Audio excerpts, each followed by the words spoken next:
Gilbert Attard, bonjour et merci de votre présence. Nous allons parler du magnétisme. Mais avant, puisque vous êtes à côté de moi, j'aimerais savoir c'est quoi un magnétiseur, rapidement. Bonjour, bonjour à vous et bonjour à tout le monde aussi. Alors, qu'est-ce qu'un magnétiseur? Eh bien, un magnétiseur, c'est tout simplement une personne qui a un potentiel en magnétisme supérieur à la normale. Bon, il n'y a rien d'extraordinaire là-dedans, c'est de la physique, c'est-à-dire qu'on a une quantité d'électrons périphériques au niveau de la structure atomique du corps. Bon, c'est vrai que c'est de la physique, et c'est ce qui me montre justement que le magnétisme est quelque chose de réel, de physique, et non pas d'imaginaire. Et donc, les personnes qui ont un potentiel de magnétisme supérieur, eh bien, c'est dû à des cristaux de magnétique que nous avons dans le corps également, qui confèrent un champ magnétique beaucoup plus actif. Et cette structure atomique avec justement ces électrons périphériques, eh bien chez un magnétiseur, il y en a beaucoup plus que la normale. Alors beaucoup plus, ça peut être 2, 3, on va prendre un exemple, n'importe quoi je vais dire. Imaginons que par exemple, la structure atomique du foie contient, mettons, 6 électrons périphériques. Je vais dire n'importe quoi bien sûr. Eh bien chez un magnétiseur, eh bien il y en aura par exemple 2 de plus. Bon, ce qui fait que ça va conférer un potentiel d'énergie supérieur à la normale.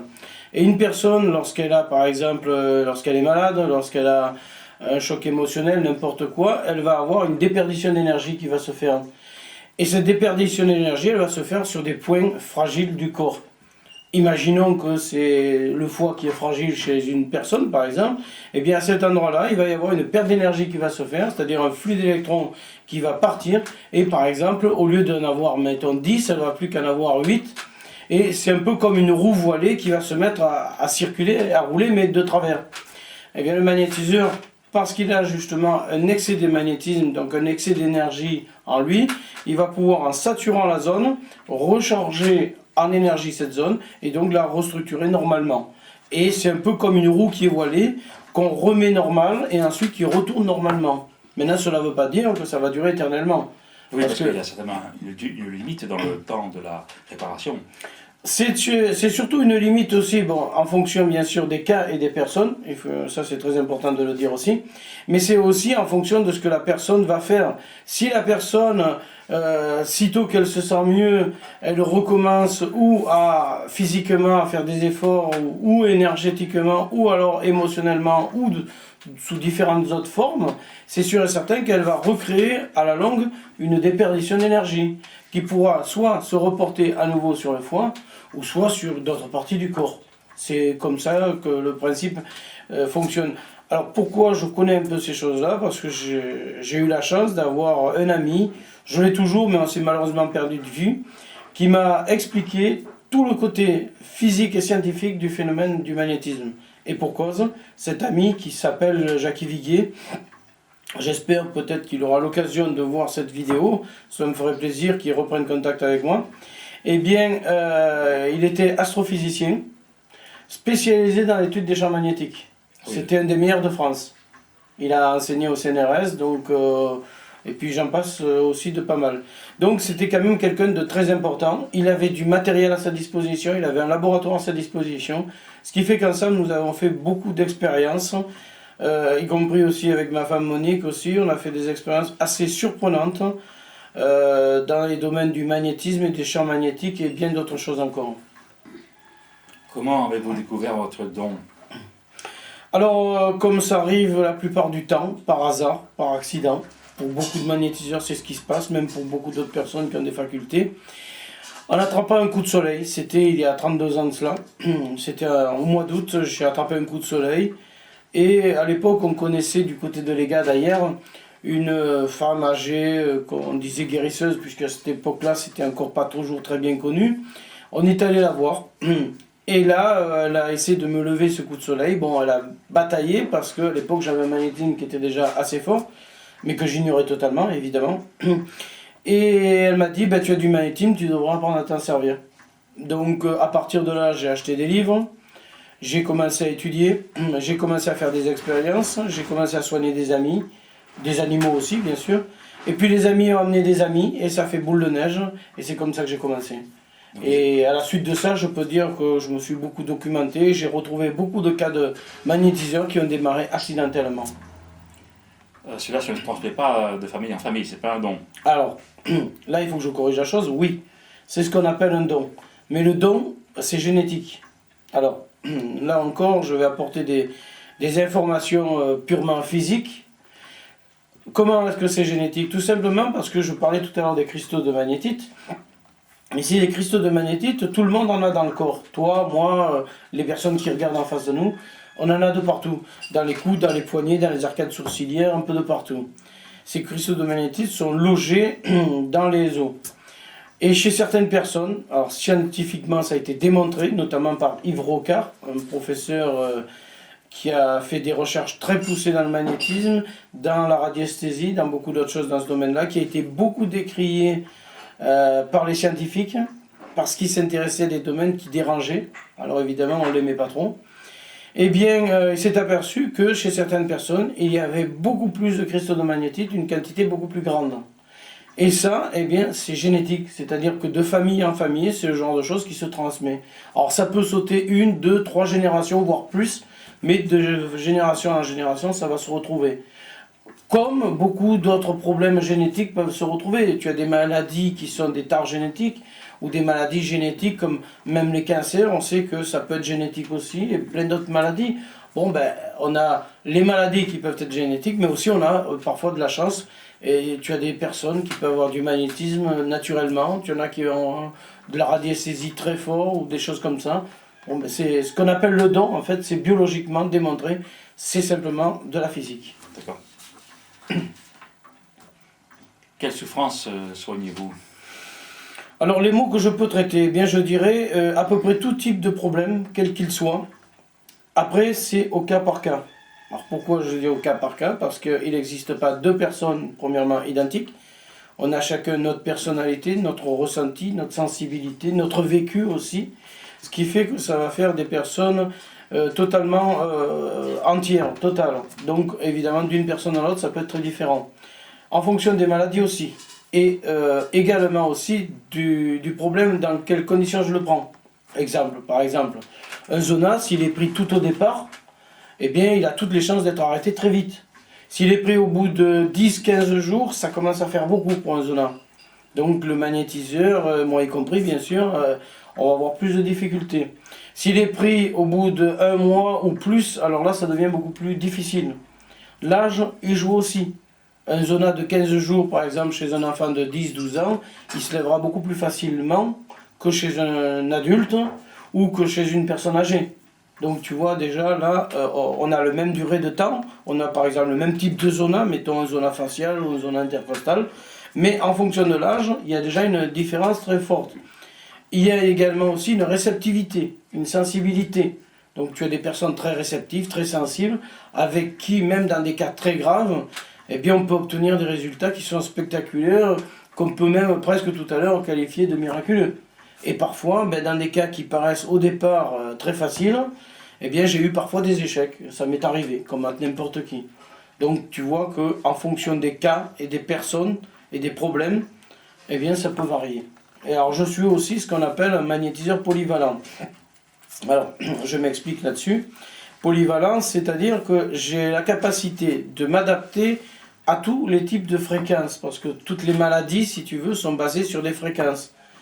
Le cancer a sa propre fréquence, toutes ces maladies-là ont des fréquences qui leur sont propres. Et là, je dirais la physique le sait, la médecine le sait aussi, il y a des expériences qui ont été faites en laboratoire avec des appareils qui reproduisent des champs magnétiques, et on sait que si on calque le champ magnétique voulu par rapport à la maladie, on peut obtenir des guérisons parfois miraculeuses aussi. Mais ça, d'une façon mécanique, si tu veux. Le magnétiseur, naturellement, peut le faire par lui-même. C'est-à-dire qu'il va adapter sa fréquence en fonction de la maladie de la personne. Et il va balayer toute une gamme de fréquences jusqu'à ce qu'il va tomber sur celle de la personne. Et ensuite, on va pouvoir arriver à contrer cette maladie. Après, tu as des magnétiseurs qui, eux, ne sont pas polyvalents. C'est-à-dire qu'ils vont balayer des gammes de fréquences très réduites. Alors, par exemple, ils pourront être excellents dans les cas de zona, dans les cas de rhumatisme, d'arthrose, mais par contre, une brûlure, ils n'arriveront pas à l'enlever. Donc tu vois, il y a deux types de magnétiseurs. Et c'est pour ça que, depuis toujours, c'est connu qu'il y a des personnes qui sont très spécialisées dans des domaines, et qu'il y en a d'autres qui peuvent couvrir différents domaines. Je fais partie de cela. Je dirais, j'ai la chance que la nature m'a transmis de pouvoir faire ça. Mais comment commande-t-on alors le changement de fréquence? Alors, là, je te parle donc du don, de ce qu'on appelle génétiquement un don, mais après, on apprend à le travailler aussi. Ça, c'est pas le tout d'avoir le don. Tu as beaucoup de magnétiseurs qui ont un don, ils se contentent, je dirais, de bricoler. Ça n'empêche pas que tu peux avoir d'excellents bricoleurs aussi, donc ils vont arriver à de bons résultats. Mais s'ils n'ont pas de connaissance, premièrement, de ce qu'ils sont capables de faire, et de la physique aussi, eh bien ils vont se heurter à des échecs parfois sans qu'ils sachent pourquoi. Un exemple tout bête, par exemple, que je puisse dire un exemple qui ne va pas poser des problèmes. Par exemple, allez, les collants, les collants des femmes par exemple. Eh bien la densité de cette matière va faire que ça va gêner le magnétisme de passer. Alors si par exemple je soigne le genou d'une personne qui porte un collant, eh bien je ne vais pas faire grand chose. Si elle le lève, là ça passera, il n'y aura pas de problème. Mais imagine un magnétiseur qui ne connaît pas ça et qui va soigner, il va avoir deux personnes qui vont se suivre pour le même problème. Une elle aura un collant, l'autre ne l'aura pas. Eh bien résultat, une elle va réussir, l'autre elle ne va pas réussir. Et quand on va lui poser la question, mais pourquoi est-ce que ça ne marche pas avec moi, ou pourquoi est-ce que ça marche avec moi et pas avec cette personne-là, eh bien si le magnétiseur ne connaît pas vraiment ce qu'il fait, eh bien il va dire c'est votre karma, ou c'est comme ça, ou alors il va dire honnêtement, ben, je ne sais pas, ça a marché avec vous, ça n'a pas marché avec vous, je ne sais pas. Alors que si on pousse ses recherches dans le domaine de la physique, là on va découvrir les phénomènes électrostatiques, tous ces phénomènes-là, comme quelque chose que je ne voulais pas parler, c'est des damars. Alors les damars, tu sais, c'est très connu, ça tient chaud, c'est bien, ça, le damar. C'est triboélectrique aussi. Oui, mais alors, si tu veux soigner avec une personne qui a un damar, il vaut mieux y renoncer parce qu'il n'y a rien qui passe avec. Donc là, on a le même phénomène. Donc ça a un bon côté, ça a un mauvais côté. Après, on choisit. Donc voilà des choses qu'il est important de connaître. Et ça, c'est pas dans la médecine qu'on le découvrira, mais c'est dans la physique. D'où, je dirais, la différence qu'il y a entre un magnétiseur et un médecin, qui fait très bien son travail, mais un médecin est un médecin, un magnétiseur n'a rien à voir avec la médecine. Pour moi, un magnétiseur, il est très important qu'il ait des connaissances en physique, beaucoup plus encore qu'en médecine. Sinon, il serait médecin. Et c'est deux choses différentes. Donc le magnétiseur est entre les deux, entre le physicien et le biochimiste. Oui, c'est tout à fait le cas, mais il n'est pas médecin, ça n'a rien à voir avec un médecin. Et en aucune façon, ça c'est très important, je tiens à le souligner, il ne doit interrompre un traitement, il est en complément de la médecine classique, de la médecine conventionnelle. Et ça, c'est très important. Un médecin qui dit vous arrêtez tout, moi je vous prends en main et je vous guéris, il faut le faire. Il peut être très dangereux, parce qu'il peut faire perdre à la personne des jours ou des semaines qui vont lui être décisives. Et que la médecine pourra peut-être, elle, justement, apporter. Parce qu'il ne faut pas oublier que la médecine, elle a quand même sa force et ses possibilités qu'il ne faut pas négliger. Donc vous êtes un complémentaire de la médecine, et je dirais même qu'il faut... Tous les magnétiseurs, effectivement. Il faut que le patient puisse trouver un médecin qui accepte aussi de savoir que son patient se fait soigner ou traiter par un magnétiseur. Alors bon, il y a beaucoup de médecins qui sont fermés à tout ça. Donc il y a beaucoup de médecins qui parfois ne savent même pas que leur patient va voir un magnétiseur. Parce qu'ils n'osent pas le dire, parce qu'ils ont peur des réactions des médecins. Tu as des médecins aussi qui sont parfois ouverts à ça. Et alors là, je dirais, ça c'est l'idéal, parce qu'évidemment, un médecin, il va faire son travail de médecin, et il va observer en même temps ce que le magnétiseur peut apporter de son côté. C'est ce qui se passe dans beaucoup de pays en Europe, l'Allemagne, tout ça, où je suis allé souvent soigner en Allemagne, en Autriche, tout ça. Donc j'ai eu des contacts très étroits aussi bien avec des médecins, des politiciens aussi, enfin bref, pas mal de personnes. L'esprit n'est pas du tout le même qu'en France.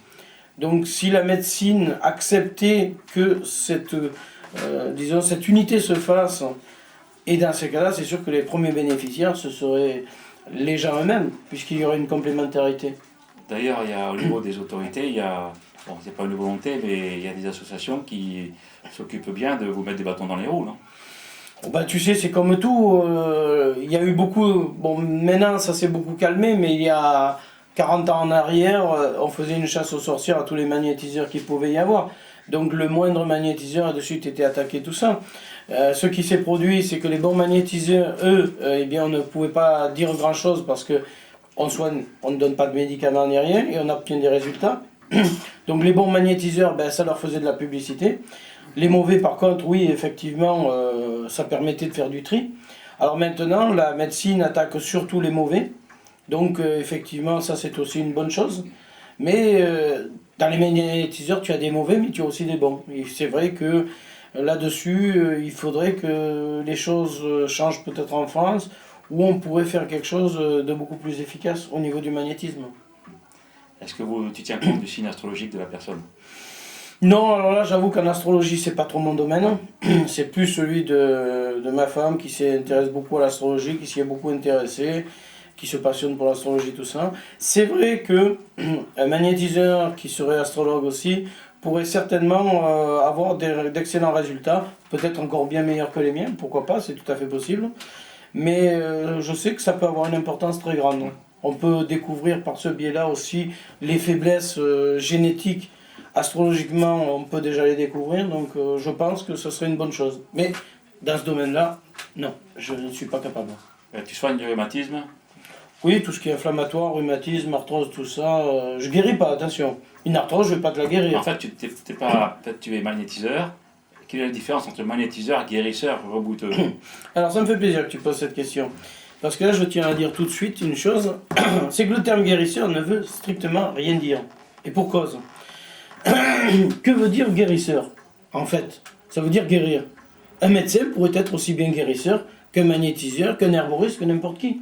C'est un terme qui était bon il y a une soixantaine d'années, où il n'y avait pas la connaissance de maintenant, ne serait-ce que par Internet, mais par des livres aussi.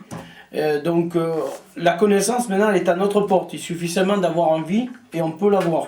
Mais il y a 60 ans en arrière, c'était pas pareil. Le mode de vie n'était pas le même, les modes de communication n'étaient pas le même. Trouver des livres sur le magnétisme, c'était rare.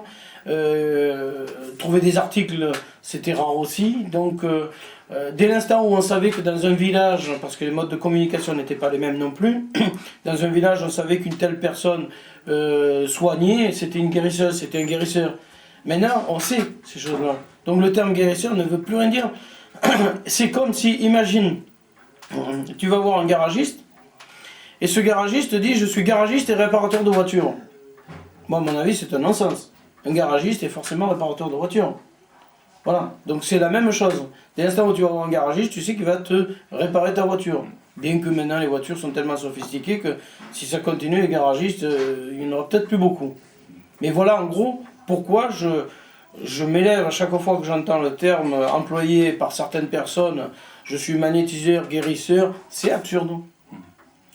On va faire une petite simulation là. Je suppose que j'ai mal dans un zona. C'est pas un zona sur le bras, non, oui, tu as le zona du bras, tu peux avoir le zona du bras, le zona de l'épaule, le zona intercostale, le zona faciale, tu as plein de zonas. Est-ce qu'il faut que j'enlève ma chemise? Qu'est-ce qui se passe? Alors bon, si ta chemise par exemple est en coton, aucun problème, ça ne pose aucun problème. Si tu as beaucoup de vêtements par exemple en synthétique, et là, c'est vrai que si tu as par exemple un t-shirt qui est en synthétique, une chemise qui est en synthétique, si tu portes par exemple un tricot dessus qui est en synthétique, donc tu vas avoir un effet d'électrostatisme qui va se faire. Donc c'est sûr que le tricot, je vais te le faire lever. Si je vois que la densité du textile est trop épaisse, dans ce cas-là, je vais te demander soit de remonter la manche, mais si c'est un zona, dans ce cas-là, le zona risque de remonter jusqu'au bras et à l'épaule. Dans ce cas-là, c'est la chemise qu'il faudra enlever, mais ton t-shirt ne me gênera pas. Maintenant, si c'est du coton, si c'est du lin, si c'est de la laine, aucun problème. Au contraire, je dirais c'est même un avantage. Parce qu'en te soignant, je vais magnétiser le tissu. Et le magnétisme du tissu, ensuite, va se redonner au corps. C'est-à-dire que, comme un coton qu'on va magnétiser, si je magnétise un vêtement qui est en coton, en laine, ou dans un textile de ce genre-là, eh bien une fois qu'après tu vas l'avoir, tu vas le mettre sur toi, eh bien il va diffuser ce magnétisme pendant un bon moment, jusqu'à ce que tu le laves. Et encore parfois, il peut résister au premier lavage, mais pas au deuxième. Donc je tends mon bras, tu fais comment là? Eh bien là, dans ce cas-là, je ne fais pas comme ça. D'abord, je commence par voir l'état général. C'est-à-dire, moi, qui dit zona, dit stress. Oui. automatiquement. Donc la première chose qu'il faut que je vois, c'est l'état nerveux dans lequel tu vas être. C'est-à-dire je vais faire une inspection, voir un peu dans quel état de stress tu es. Ensuite, une fois que je vois ça, je vais voir au niveau du bras, par exemple, l'étendue du problème. Si c'est juste localisé sur l'avant-bras, si ça remonte, si ça monte jusqu'à l'épaule. Comment tu fais là? C'est-à-dire tout simplement, si tu veux, voilà, avec les mains, sans que j'ai à te toucher forcément, je passe doucement les mains dessus et je vois au niveau de l'inflammation, c'est-à-dire qu'il y a une déperdition d'énergie, je vais voir cette déperdition d'énergie où elle se situe et jusqu'où remonte le mal. Tu as pris un zona, c'est peut-être pas la meilleure des... Autre chose. On va prendre autre chose. Voilà. Imagine que tu as par exemple mal au poignet et à la main. Moi, je sais que j'ai très mal ici, là, toujours. Bon, tu as toujours mal ici. C'est pas le plaisanterie. J'ai fait une chute de ski, j'ai jamais pu m'en remettre. Bon, mais alors tiens, c'est une bonne explication. Bon, c'est vrai que par rapport à la caméra, on ne peut pas trop se déplacer, mais ne bouge pas, c'est bon, on va s'arranger. Donc, si tu veux, je vais d'abord tester, bon, je ne suis pas dans les conditions pour le faire, mais en gros, on va faire ça. Je vais tester donc la zone qui te fait mal. Ouais. Effectivement, je la sens, c'est inflammé ici. De là à là, il y a une forte inflammation, je la sens quand même. Ça remonte surtout dans l'articulation ici. Ouais. Bon, après, je vais voir si le muscle ou les muscles sont touchés, parce que souvent c'est le cas. Donc après, je vais voir si au niveau des muscles, des tendons, tout ça, il y a de l'inflammation. Et ensuite, je vais remonter en direction des cervicales. Parce que souvent, si c'est une chute ou quoi, ça peut atteindre ensuite les cervicales.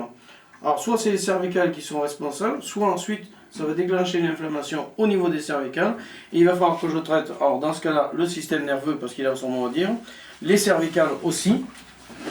Donc il va falloir que je regarde les cervicales, que je regarde bien sûr la partie qui est touchée, donc là où tu as le mal qui s'est installé, et ensuite que je réorganise toute cette énergie pour qu'elle circule normalement.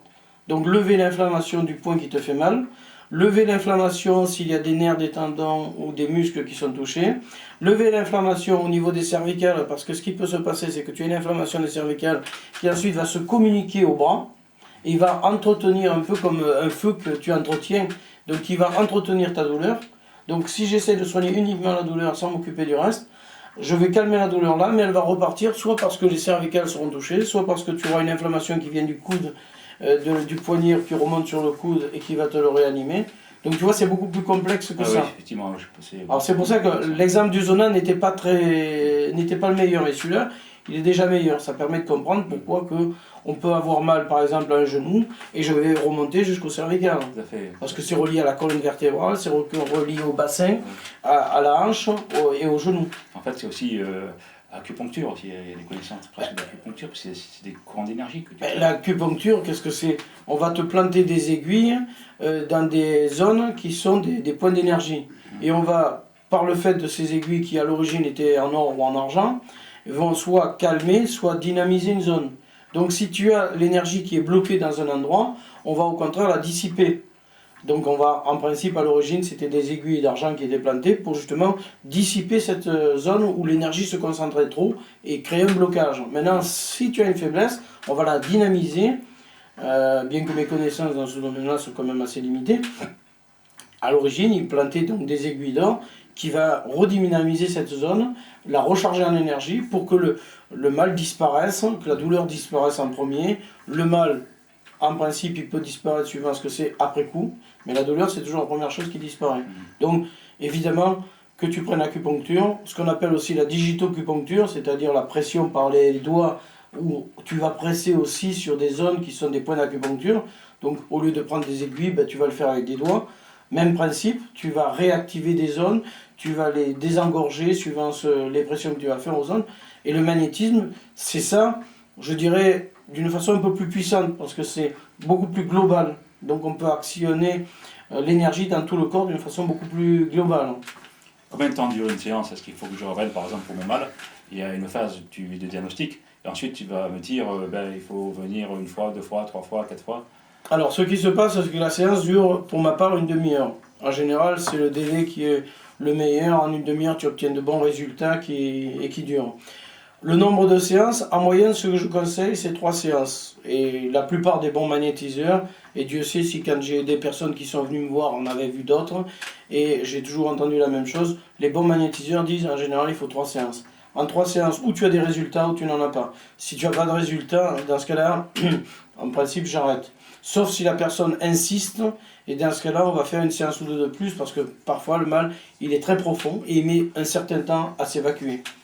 Et si on s'arrête trop tôt, c'est vrai que on peut passer à côté d'une amélioration, voire d'une guérison. Mais moi, quand j'arrive à la troisième séance, si je vois qu'il n'y a pas de résultat, j'ai pas envie d'insister. Parce qu'il y a un risque d'échec. Et je veux pas que ce risque d'échec se fasse au bout de la 5 ou 6e séance. Ce ne serait pas très honnête de ma part. Maintenant, si la personne décide de le faire, dans ce cas-là, on tente d'aller plus loin. Mais généralement, au bout de la 3e séance, il y a déjà de bons résultats qui peuvent tenir. Après, une fois encore, c'est au cas par cas. Alors, ton premier succès, c'était quoi ton premier succès? C'est important. Mon premier succès, c'est amusant parce que tu vas rire. Un de mes tout premiers succès, j'avais soigné un coq. J'ai soigné aussi des vaches. Ah, mais comment tu as su qu'il était malade, le coq? Oh ben tout simplement, il était malade, je me rappelle, c'était mon frère. Et ce coq-là, non, c'était ma mère à l'époque. Oui, c'était ma mère, le coq il était malade. Et je l'avais pris, je l'avais gardé un bon moment dans les mains, j'avais fait ça plusieurs fois. Ben, le coq, après, il avait survécu. À l'époque, on était laitier, donc on avait des vaches. Et quand elles avaient par exemple des mammites, eh bien, je soignais les mammites des vaches. Alors, mammites, c'est une inflammation des mamelles. Oui. J'ai eu soigné des vaches, j'ai eu soigné. Bon, je dirais, mes premières armes, je les ai fait avec les animaux. Et puis très vite, j'avais des amis qui me disaient, ben, j'ai ça. Bon, ben, j'essayais, une inflammation, tout ça. Et puis devant les résultats, ainsi de suite. Donc, ça, c'est mes premiers résultats. Après, bon, j'ai passé des résultats plus importants. Tu m'as dit que tu étais polyvalent, mais il y a quand même des souffrances que tu es sûr que tu ne peux pas soigner. Alors oui, bon, ben, il y a par exemple, il y a certaines formes de cancer, par exemple, que j'ai vues où on peut apporter un soulagement, mais il ne faut pas compter plus. Par exemple, j'ai vu des cancers des os, par exemple, ça c'est un cancer où en général, il ne faut pas s'attendre à des miracles.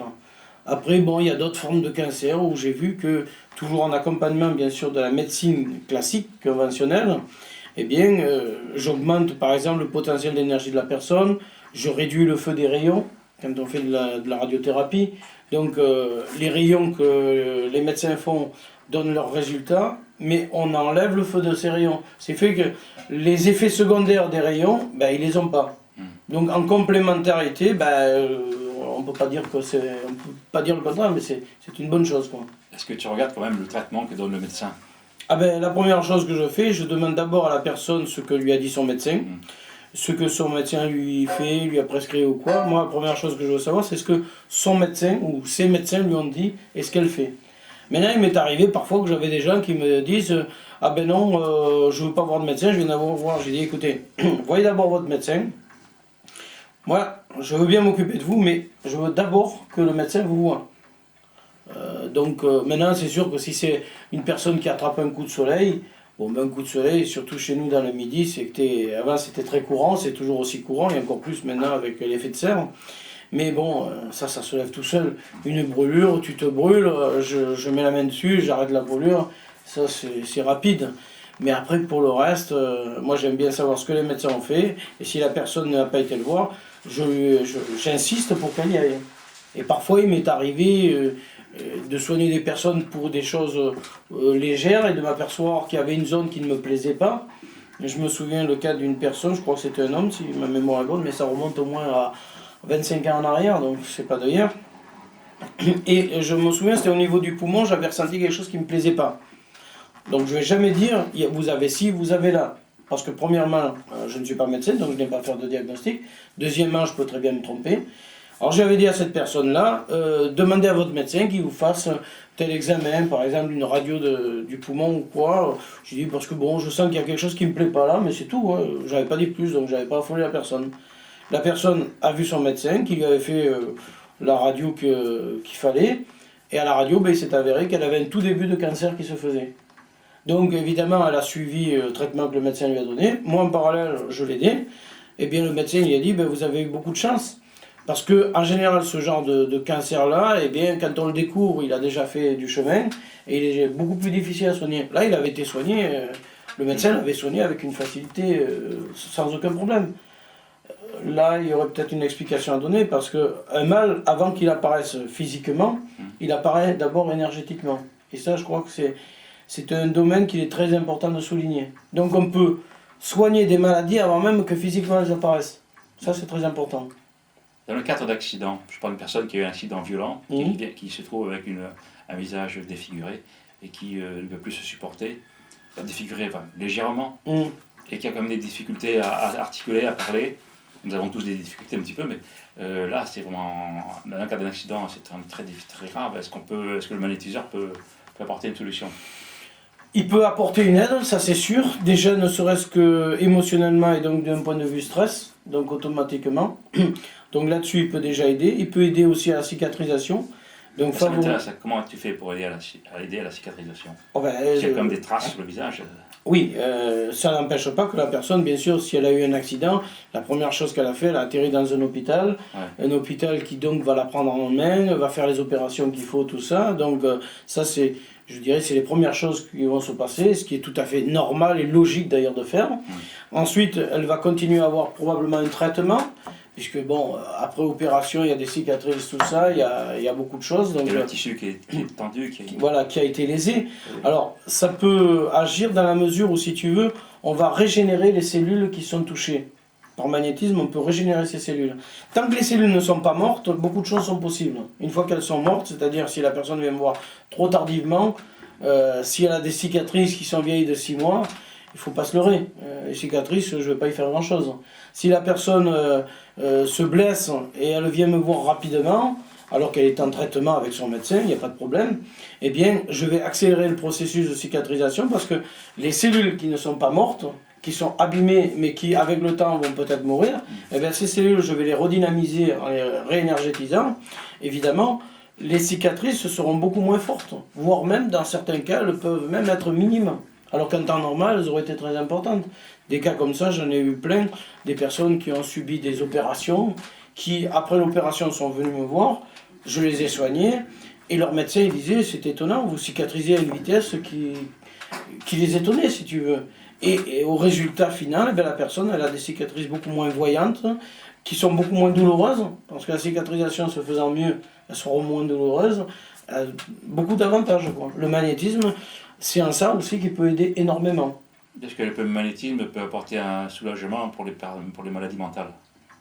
Qu'est-ce que tu entends par maladie mentale? Il y a beaucoup de maladies mentales, ce qu'on appelle des déséquilibrés, qui suivent un traitement sur le cerveau. Alors attends, ça dépend à quel niveau c'est. C'est un niveau, ça c'est autre chose. Hein, non? Alors là, ça c'est à un autre niveau. Là, suivant ce que c'est, on ne pourra pas faire grand-chose. Ouais. On pourra que agir sur le stress de la personne, parce que même si elle a une maladie mentale, elle va être dans un état de stress important, et cet état de stress peut amplifier son problème. Donc si on ne peut pas agir sur le problème lui-même, mais au moins on peut agir sur l'état de stress. Et donc apporter une amélioration. Mais bon, là, il ne faut peut-être pas se faire trop d'illusions. On est limité dans le champ d'action qu'on aura. Le cerveau, c'est une partie fermée, là. Disons que suivant le genre de maladie que c'est, si c'est des maladies où les personnes ont perdu le sens des réalités, on ne peut pas leur redonner. Donc il y a des limites à ce qu'on peut faire. On peut agir sur le stress, évacuer le stress, qui va avoir une incidence sur tout ça. Donc on peut réduire ça, mais après il y a des limites. Ton métier est-il reconnu? Je dirais qu'il est toléré, reconnu d'un point de vue au niveau impôt, tout ça, il n'y a pas de problème, hein, comme n'importe quoi, donc il n'y a pas de problème de ce côté-là. Au niveau médecin, c'est sûr que la médecine, elle n'aime pas trop ça, donc je ne cherche pas ni à leur faire de l'ombre ni rien. Donc, comment dire ça, reconnu pour l'instant en France, non, on ne peut pas dire que ce soit quelque chose de trop reconnu. Alors, je dirais apprécié. Alors il y a des médecins qui parfois savent le résultat que j'obtiens, qui sont plus ouverts et qui acceptent de reconnaître certaines choses. Il y en a d'autres qui le refusent. Bon, dire que je suis apprécié ou pas apprécié, je vais te dire, c'est très aléatoire, ça va dire. Les gens apprécient les résultats qu'ils obtiennent eux. Maintenant la médecine, peut-être qu'il faudrait qu'elle s'ouvre un peu plus, je sais pas. De ce côté-là, il faudrait. Jusqu'où peut-on aller dans le magnétisme? Dans ton métier, jusqu'où tu peux aller? C'est-à-dire, la question elle est peut-être un peu vague, jusqu'où on peut aller au niveau de quoi? Des guérisons, au niveau des perfectionnements? Ton art, on peut dire, de ton art. Moi, personnellement, ça fait plus de 30 ans que j'exerce, et je me perfectionne sans arrêt, et j'apprends sans arrêt de nouvelles choses. Et parfois même de la bouche d'enfants qui me posent parfois des questions toutes bêtes, et auxquelles je n'aurais pas pensé. Ouais. Et ça m'est arrivé que des enfants m'ont posé des questions qui m'ont permis de me remettre en question sur certaines choses et donc de progresser. Donc je dirais, je progresse en permanence, constamment.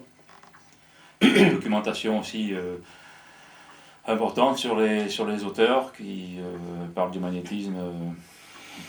Alors évidemment, moi j'aime bien me référer à ceux qui ont comme Charcot par exemple, comme Hector Durville, Camille Flammarion, tout ça, qui au début du XXe siècle ont fait des recherches poussées dans ces domaines-là.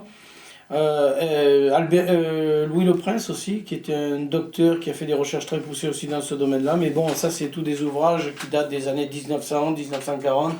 Donc après, ce qui m'intéresse aussi, évidemment, j'avais cité tout à l'heure Yves Rocard, qui a fait des recherches dans le domaine de la physique. Alors là, je pense que dans le domaine de la physique, on a encore des découvertes à faire. Après, ce qui se passe, c'est que tu as aussi beaucoup d'auteurs qui font un peu un mixage de n'importe quoi. Ou par exemple, là, c'était Roger-Luc Marie, peut-être que je peux le citer. Donc, il avait écrit ce livre qui s'appelle Soigné par le magnétisme et qui avait fait une interview me concernant. Il m'avait demandé, comme il savait que j'étais magnétiseur, on se connaît de longue date, je l'avais même soigné, tout ça. Donc il voulait faire l'interview d'un magnétiseur, il m'avait demandé à moi, donc il y avait une interview qui a été faite là-dessus. Il y a des livres qui sont relativement intéressants sur le magnétisme. Il y a le B.A.B.A. du magnétisme pour quelqu'un qui s'y intéresse. Donc l'ABC du magnétisme, je ne sais plus de qui il est. Bon, ben, ça t'apprend les rudiments du magnétisme.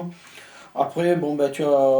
Il n'y a pas de formation, quoi. Il n'y a pas de formation, il n'y a pas de petite école privée. Alors, il y a des écoles, puisque moi-même, j'ai été dans une école où je me suis perfectionné, mais je suis, je dirais, à 80 ou 90% autodidacte. Donc je me suis formé pour moi-même. Après, il y a des écoles qui t'apprennent, par exemple, des passes. Moi, j'ai été dans une école où j'ai appris des passes que j'ignorais, des éléments que j'ignorais, mais le gros de ce que je savais, je l'avais déjà appris auparavant. J'en ai appris encore d'autres après, bien sûr. C'est vrai qu'une école, ça peut être intéressant dans la mesure où tu as déjà du magnétisme et tu vas apprendre à le développer. Mais beaucoup disent, par exemple, n'importe qui peut être magnétiseur. Je dis non. Si tu n'as pas tes capacités au départ, tu ne vas pas faire grand-chose à l'arrivée. Et je pourrais citer des exemples comme ça d'une personne qui était dans cette école-là.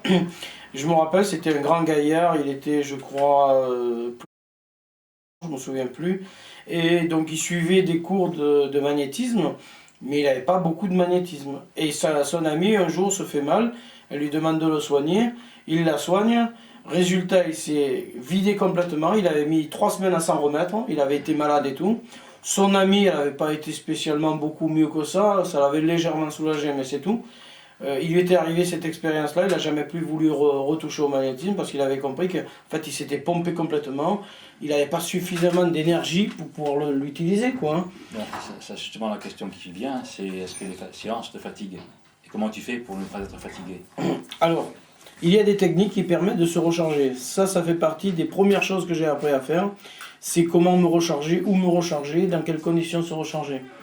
Alors évidemment, on se recharge évidemment dans la nature, on se recharge. Il y a différentes techniques qui permettent de se recharger auprès des arbres, des plantes, mais aussi par l'intermédiaire après de formules, de rituels aussi, de prières aussi bien sûr, qui permettent de se connecter aussi avec des formes d'énergie beaucoup plus éthérées. Alors tu es en train de rentrer dans un domaine curieux là, j'aimerais bien que tu m'en dises plus.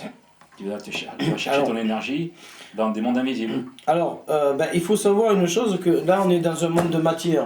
Ouais. Bon, cette matière on la voit, on la touche, elle est physique. Mais si on descend au sein même de la structure de la matière, qu'est-ce qu'on va trouver? Des atomes. Les atomes, c'est de l'énergie pure. Donc, et ça c'est de la physique, des scientifiques l'ont déjà dit. Il suffirait qu'on désassemble les atomes de cette table et cette table disparaîtrait. Ouais.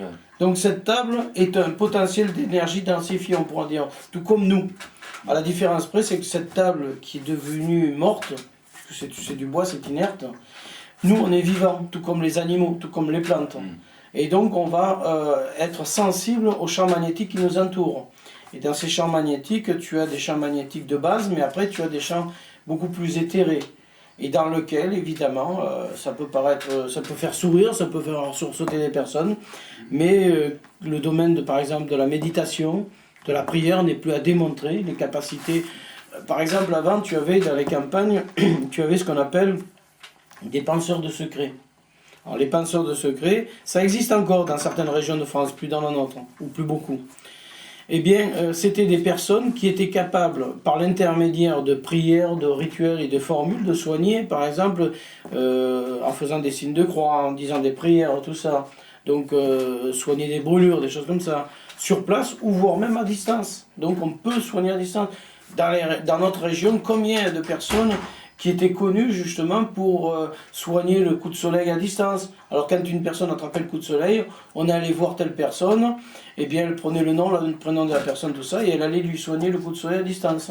Mais ça ne requiert pas d'un don, ça requiert de connaissances qu'on peut apprendre, bien sûr il faut s'y intéresser. Moi-même, dans ce domaine-là, j'ai appris aussi beaucoup. J'ai la capacité de soigner pas mal de choses à distance. Ça, je lui ai appris à Monique, ma femme. Et ça lui plaît, elle fait énormément, elle a beaucoup de résultats aussi dans ce domaine-là. C'est quelque chose qu'on peut apprendre parce que ce sont des formules, des rituels qu'on apprend à certains moments, bien sûr. Il y a des moments qu'il faut respecter, comme le jeudi de Pentecôte par exemple, le vendredi saint, des choses comme ça, si tu veux. C'est des moments qui sont plus favorables pour transmettre certaines choses. Tu tiens compte d'un calendrier. Oui, parce que, si tu veux, ce sont des phases de l'année où probablement l'énergie, on pourra dire l'énergie spirituelle, est à un niveau très fort. Donc se connecter à ce moment-là à un savoir spirituel, eh bien, va conférer probablement une énergie encore plus forte. Peut-on se soigner soi-même? Pour un magnétiseur, c'est rare. C'est très rare. On peut, mais par des moyens détournés. Moi, si par exemple je me brûle, je mets la main dessus, je vais la garder pendant 1 heure, je l'enlève, je serai pareil. Par contre, si je me magnétise de l'eau et que je me mets l'eau magnétisée dessus, eh bien la brûlure, je vais l'arrêter. En fait, il faut que mon énergie sorte de mon corps pour ensuite y re-rentrer. Et là, je peux m'en servir. Alors, si je magnétise du coton, de l'eau ou quoi, et que je me sers de ce que j'ai magnétisé même une demi-heure avant, ça va fonctionner. Mais si je me mets la main dessus, rien. Donc il est très rare que des magnétiseurs puissent se soigner eux-mêmes. C'est très très rare. Je ne dis pas que c'est impossible, mais très rare. Tu as déjà eu des cas de magnétiseurs qui allaient voir un autre magnétiseur? Là, ce qu'il faut, c'est que dans ce cas-là, le magnétiseur soit au moins aussi fort que l'autre, ou voire plus puissant. Moi, il y a eu parfois des personnes qui ont essayé de me soigner, des magnétiseurs qui ont essayé de me soigner. Jusqu'à maintenant, ce qui s'est produit, c'est que je les ai pompés vidés. Parce qu'ils n'étaient pas suffisamment forts pour pouvoir me soigner. Ça veut dire que c'est un principe de base communicant alors? C'est un principe tout simplement, comme je t'ai dit, on a un potentiel d'énergie qui à la base est dû à des cristaux de magnétite, qui va nous conférer un champ magnétique qui sera plus ou moins fort. Champ magnétique qu'on peut mesurer à l'aide d'appareils, des magnétomètres et autres. Ça, ce sont des expériences que j'ai fait avec cet ami Jackie Viguier, avec des appareils de laboratoire qui existent mais qui valent très cher malheureusement. Donc on peut mesurer tout ça, ce n'est pas de l'abstrait. Et donc tu as des personnes qui ont un potentiel de magnétisme supérieur à d'autres. Moi, je peux un jour trouver quelqu'un qui aura un champ magnétique beaucoup plus puissant que le mien. Alors lui, il pourrait me soigner. Mais quelqu'un qui a un champ magnétique moins fort que le mien et qui va essayer de me soigner, je vais le pomper, il ne va pas me faire grand-chose, mais par contre, lui, il va être vidé. Rappelle-toi l'exemple que j'ai cité tout à l'heure, de cette personne qui a essayé de soigner son ami alors qu'elle prenait des cours de magnétisme, il n'en avait pas beaucoup. Peut-être qu'elle avait plus de magnétisme que lui. Résultat, elle l'a pompé, il a mis 3 semaines à 1 mois à s'en remettre, il n'y a jamais plus touché et elle n'a pas été beaucoup mieux pour autant. Donc c'est ce principe-là qui fonctionne. Et là, tu as des revues qui parlent de quoi donc, comme j'ai déjà parlé, celui de Roger-Luc Marie, où il y avait un témoignage me concernant, là, c'est une revue qui est sortie, que je ne connaissais pas. J'ai été contacté par son directeur, c'est la revue de l'au-delà, que je ne connaissais pas. Juste après la Noël, il est venu me rencontrer. Il a voulu faire un article me concernant. Il a écrit un article qui est très bien fait. Je reconnais qu'il a écrit un article qui est très bien fait, de plusieurs pages, où il explique ce que je dis là, il l'explique aussi, peut-être un peu moins complet parce qu'on s'étend davantage. Donc il vient de sortir, il est du mois de février, donc tu vois, nous sommes début mars, c'est tout récent. Et puis là, c'est une revue qui paraissait, qui s'appelait l'Institut mondial des sciences avancées, où là, il y avait donc Moi, je dirigeais la commission de parapsychologie à cette époque-là. Ça, L'IMSA, bon, bah, c'est mondialement connu. Jimmy Gu a été un de ses fondateurs, ainsi que Guy Tarade, bien sûr. Et donc, je faisais partie de ce groupe. Et dans cette revue, j'ai écrit de nombreux articles, aussi bien sur le magnétisme, mais sur des expériences que j'ai vécues à l'époque de l'IMSA, donc, où je dirigeais la commission de parapsychologie. On travaillait aussi avec la commission ufologie et la commission aussi ésotérique, ce qui fait qu'on organisait des sorties, tout ça. Et moi, j'écrivais de mon côté des articles par rapport aux expériences que nous faisions. Voilà, ça c'est une petite panoplie, mais bon, c'est vrai que j'ai aussi fait beaucoup d'autres choses. J'ai beaucoup travaillé, c'est vrai, je n'ai pas écrit moi-même personnellement de livres, non. Mais j'ai écrit beaucoup d'articles et j'ai fait beaucoup de choses. Pour quelqu'un qui est un jeune magnétiseur, quels sont les conseils que tu donnerais? La première chose, c'est déjà de savoir s'il a suffisamment de magnétisme. Donc, quand par exemple une personne se fait mal ou quoi, ben, qu'il n'hésite pas à mettre les mains pour voir s'il sent que ses mains sont chaudes. S'il sent que la personne lui dit que par exemple ça le soulage, donc c'est déjà encourageant. Ensuite, qu'il apprenne des rudiments de base, donc l'ABC du magnétisme ou des choses comme ça, pour moi c'est très important. Qu'ils connaissent les passes de dégagement, les passes de rechargement, les passes de transfert, des choses comme ça. Ça c'est la base. Avant de se lancer dans le magnétisme, il y a des règles de base à connaître. Sinon on se heurte à des problèmes, c'est-à-dire que la personne va prendre sur elle les problèmes des autres, elle ne va pas s'en débarrasser et après elle peut être malade ou Dieu sait quoi encore. Donc tu veux dire que par là c'est des maladies, c'est des vers qu'on ne voit pas, qui sont invisibles, qui se collent à la peau, tu te dis ça va venir sur toi, c'est ça? C'est pas tout à fait comme ça, si tu veux, c'est au niveau énergétique, tu vas avoir donc, des pollutions énergétiques qui vont se faire et que la personne va prendre sur elle. Moi, j'ai appris à ne pas le prendre. Donc, si tu veux, il y a des règles de base qu'il faut connaître pour justement ne pas prendre sur soi le mal des autres et l'évacuer. Donc, se laver les mains juste après avoir soigné quelqu'un, ça c'est hyper important, des choses comme ça. Eh bien, il faut qu'il apprenne ces règles de base. Parce que sinon, il risque de prendre sur lui le mal des autres. Et après, il va être malade. Par exemple, il va soigner une personne, et puis après, il va être malade pendant 1 heure ou 2. Ou alors, comme certains des magnétiseurs qui ne connaissent pas, ils soignent une personne, puis ils se mettent à transpirer, tout simplement parce qu'ils se pompent d'une part, et puis d'autre part, ils prennent plus ou moins ça des autres. Et après, tu as des personnes qui sont malades, il faut qu'ils aillent se rechanger, à droite ou à gauche, comme ils peuvent, mais c'est un peu au petit bonheur en chance. Et il ne faut pas au petit bonheur en chance, il faut savoir ce qu'on fait. Et un conseil que je lui donne en priorité, c'est s'intéresser à la physique, tout comme j'ai fait moi, parce que c'est à partir de là qu'il trouvera toutes les clés. À partir de là, il saura beaucoup de choses qu'il aura à faire ou ne pas faire. C'est difficile quand même, il ne faut pas retourner à l'école. Ben, je vais te dire, ça fait plus de 30 ans que je vais à l'école et je continue à y aller. Donc, pour les livres de physique, il ne faut pas reprendre les livres de physique depuis la 6e. Il faut s'intéresser à la physique des champs magnétiques en priorité. C'est pas simple, mais après il faut savoir ce qu'on veut, je te dirais, ou on s'intéresse à un sujet ou on s'y intéresse pas. Donc il faut s'intéresser à la physique des champs magnétiques, connaître également aussi, il faut avoir des connaissances en ésotérisme aussi, il faut avoir des connaissances aussi en parapsychologie, parce que tout est relié. Là il faudrait qu'on s'étende sur d'autres sujets qui sont hyper importants et qui sont indétachables du magnétisme aussi. Donc la parapsychologie, la géobiologie, le feng shui aussi peut s'expliquer. Il y a beaucoup de choses qu'il faut aussi s'intéresser. Moi, je m'intéresse à tous ces domaines-là. Et tous ces domaines-là se recoupent les uns avec les autres. Même un domaine qui peut paraître rigolo, mais c'est l'ufologie. Ben, l'ufologie, il y a un point commun aussi avec les champs magnétiques. Donc, si tu veux, même des domaines qui paraissent totalement écartés, ben, ils ont des racines qui sont communes. Donc un bon magnétiseur qui veut aller loin dans ce qu'il veut faire, il est obligé à s'intéresser à de nombreux domaines, pas simplement se dire j'ai du magnétisme, je pose les mains et puis après on en reste là. C'est trop sommaire, c'est trop juste, même pour la personne qui va être soignée. Parce que si la personne ne sait pas se décharger, la personne qui vient après, elle risque de prendre des charges que la personne d'avant avait. Donc des pollutions de la personne. Et ça c'est important aussi à le savoir. Oui. Donc, et puis il y a aussi un état d'esprit. Un magnétiseur, il doit avoir un état d'esprit le plus positif possible. Je dirais une façon de vivre aussi le plus positif possible. Parce que c'est sûr qu'un magnétiseur qui boit, qui fume, qui mène une vie plus ou moins dissolue, il n'y en a pas. disons qu'il ne va pas avoir la même puissance ni les mêmes capacités que quelqu'un qui a, disons, une hygiène de vie le mieux possible, je dirais. Ne disons pas parfaite, je crois que parfait n'existe pas. Ne serait-ce qu'avec l'air qu'on respire qui est hyper pollué, donc comment tu veux trouver du parfait?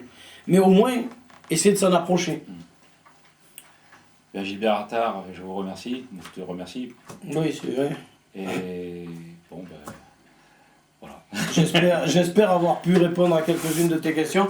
Alors nous sommes ici dans mon cabinet, là où je travaille, on pourra dire. Donc comme ça, vous pouvez avoir un petit aperçu de l'endroit où je suis.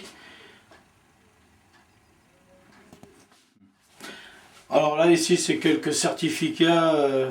Là, c'est de l'école de magnétisme où j'avais été. Alors bien sûr, ça s'est effacé depuis le temps, parce que depuis plus de 20 ans, ça date de 1984. Hein. Au-dessus, c'est d'hypnose. J'ai appris l'hypnose aussi. Ensuite, au-dessus, ben, c'est un certificat justement de membre d'une société de recherche qui est en Angleterre, qui depuis a disparu. Là, c'était un stage de Feng Shui que j'avais fait avec Louis van der Joten. Là, ici, c'est un certificat justement de membre de l'Ancien Astronaut Society. Alors ça, c'est dans le domaine de l'ufologie. C'est un autre domaine encore, un peu plus particulier. Là, c'est en tant que radioamateur et radio-opérateur. C'est encore un autre domaine. Là-haut, c'est un diplôme d'honneur, disons un certificat d'honneur qui m'avait été décerné, voilà, qui date de 1999. Et là en dessous, c'est un certificat qui m'avait été décerné à l'Institut d'Innsbruck et contresigné par 4 docteurs ès médecine. Là, ça c'est mon conférence. Hein, ça, ce sont des affiches. Bon, ben, celle-ci, c'est les premières rencontres ufologiques qu'il y avait eu en octobre 2005. Et d'autres, ce sont de mes conférences ou sorties que j'ai eu organisées. Un petit échantillonnage de ce que j'ai organisé.